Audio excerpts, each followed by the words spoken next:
प्रियंका गांधी वाड्रा का 52 साल की उम्र में आखिरकार चुनावी डेब्यू हो ही गया। 4,10,000 वोटों के अंतर से केरल की वायनाड सीट जीतकर सांसद बनी।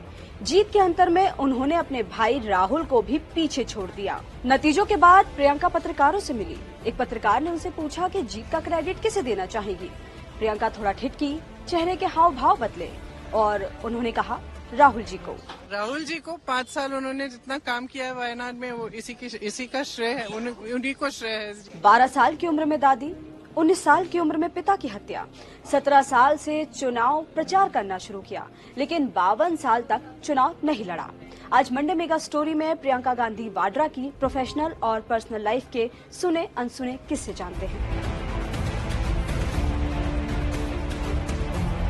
राजीव गांधी और एंटोनिया अल्बीना यानी सोनिया गांधी की 1968 में शादी हुई। शादी के 2 साल बाद 1970 में सोनिया ने राहुल को जन्म दिया और फिर 1972 में एक बेटी को। प्रियंका के नाम को लेकर एक खास किस्सा है। इंदिरा गांधी के सचिव रहे माखनलाल फौतेदार अपनी किताब the Chinar leaves a political memoir में लिखते हैं, इंदिरा ने सोचा था कि पोती हुई तो उसका नाम शारिका रखूंगी।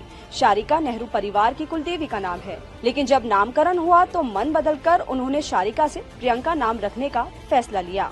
इंदिरा गांधी को प्रियंका गांधी के अंदर लीडर नजर आता था। उन्होंने माखनलाल फौतेदार से कहा था, मैं शायद ज्यादा दिन ना जी पाऊँ, आप प्रियंका को बड़ा होते देखेंगे, लोग जब उसे देखेंगे तो मुझे याद करेंगे, अगली सदी उसकी होगी। 1978 में चौधरी चरण सिंह ने इंदिरा गांधी को जेल भिजवा दिया था। महज 6 साल की उम्र में प्रियंका अपनी दादी इंदिरा से मिलने जेल पहुंची। इंदिरा जी की कर्मभूमि है, भारत की उस बेटी की कर्मभूमि है जिस पर मुझे सबसे ज्यादा गर्व है। वो सिर्फ मेरी दादी नहीं थी, वो भारत की करोड़ों जनता की मां समान।